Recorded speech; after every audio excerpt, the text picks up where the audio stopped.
Mark 14. Now the Passover and the festival of unleavened bread were only 2 days away, and the chief priests and the teachers of the law were scheming to arrest Jesus secretly and kill him.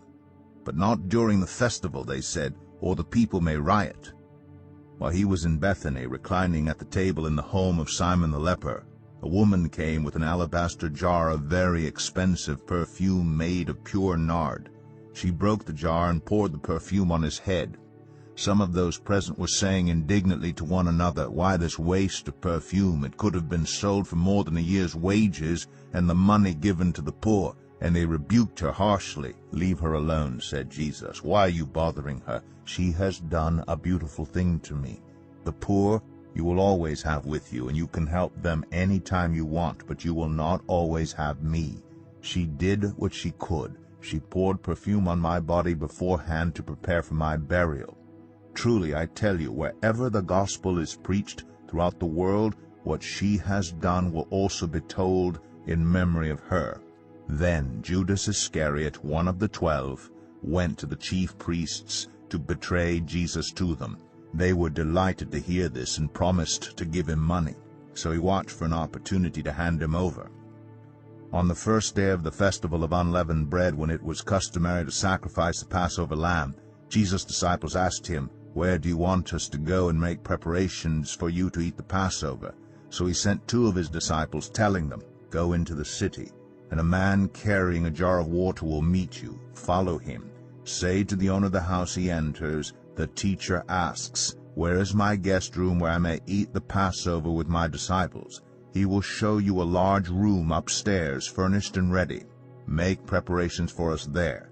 The disciples left, went into the city, and found things just as Jesus had told them. So they prepared the Passover. When evening came, Jesus arrived with the 12. While they were reclining at the table eating, he said, "Truly I tell you, one of you will betray me, one who is eating with me." They were saddened, and one by one they said to him, "Surely you don't mean me?"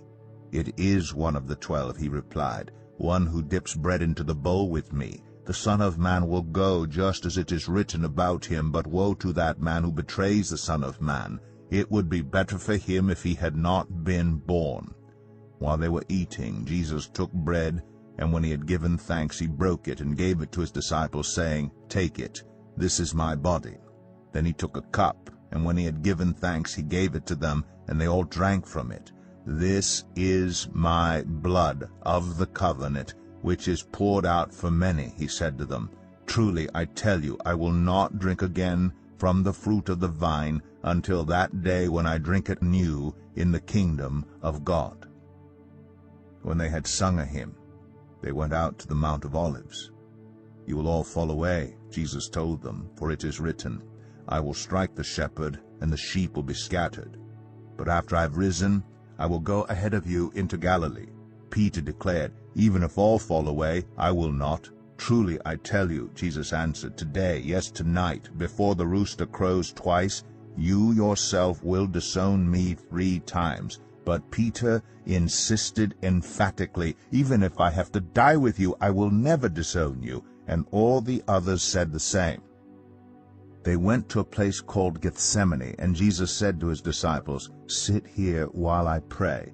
He took Peter, James, and John along with him, and he began to be deeply distressed and troubled. "My soul is overwhelmed with sorrow to the point of death," he said to them. "Stay here and keep watch." Going a little farther, he fell to the ground and prayed that, if possible, the hour might pass from him. "Abba, Father," he said, "everything is possible for you. Take this cup from me, yet not what I will, but what you will." Then he returned to his disciples and found them sleeping. "Simon," he said to Peter, "are you asleep? Couldn't you keep watch for 1 hour? Watch and pray so that you will not fall into temptation. The spirit is willing, but the flesh is weak." Once more he went away and prayed the same thing. When he came back, he again found them sleeping because their eyes were heavy. They did not know what to say to him. Returning the 3rd time, he said to them, "Are you still sleeping and resting? Enough, the hour has come. Look, the Son of Man is delivered into the hands of sinners. Rise, let us go. "Here comes my betrayer." Just as he was speaking, Judas, one of the 12, appeared. With him was a crowd armed with swords and clubs, sent from the chief priests, the teachers of the law, and the elders. Now the betrayer had arranged a signal with them. "The one I kiss is the man. Arrest him and lead him away under guard." Going at once to Jesus, Judas said, "Rabbi," and kissed him. The men seized Jesus and arrested him. Then one of those standing near drew his sword and struck the servant of the high priest, cutting off his ear. "Am I leading a rebellion," said Jesus, "that you come out with swords and clubs to capture me? Every day I was with you, teaching in the temple courts, and you did not arrest me. But the scriptures must be fulfilled." Then everyone deserted him and fled. A young man wearing nothing but a linen garment was following Jesus. When they seized him, he fled naked, leaving his garment behind. They took Jesus to the high priest, and all the chief priests, the elders, and the teachers of the law came together. Peter followed him at a distance right into the courtyard of the high priest. There he sat with the guards and warmed himself at the fire. The chief priests and the whole Sanhedrin were looking for evidence against Jesus so that they could put him to death, but they did not find any. Many testified falsely against him, but their statements did not agree. Then some stood up and gave this false testimony against him. "We heard him say, 'I will destroy this temple made with human hands, and in 3 days will build another not made with hands.' Yet even then their testimony did not agree." Then the high priest stood up before them and asked Jesus, "Are you not going to answer? What is this testimony that these men are bringing against you?" But Jesus remained silent and gave no answer. Again the high priest asked him, "Are you the Messiah, the Son of the Blessed One?" "I am," said Jesus.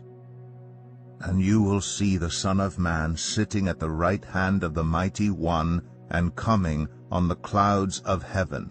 The high priest tore his clothes. "Why do we need any more witnesses?" he asked. "You have heard the blasphemy. What do you think?" They all condemned him as worthy of death. Then some began to spit at him. They blindfolded him, struck him with their fists, and said, "Prophesy!" And the guards took him and beat him. While Peter was below in the courtyard, one of the servant girls of the high priest came by. When she saw Peter warming himself, she looked closely at him.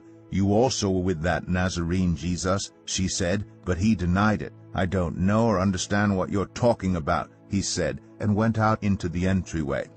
When the servant girl saw him there, she said again to those standing around, "This fellow is one of them." Again he denied it. After a little while those standing near said to Peter, "Surely you are one of them, for you are a Galilean." He began to call down curses, and he swore to them, "I don't know this man you're talking about."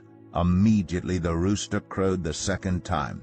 Then Peter remembered the word Jesus had spoken to him, "Before the rooster crows twice, you will disown me 3 times." And he broke down and wept.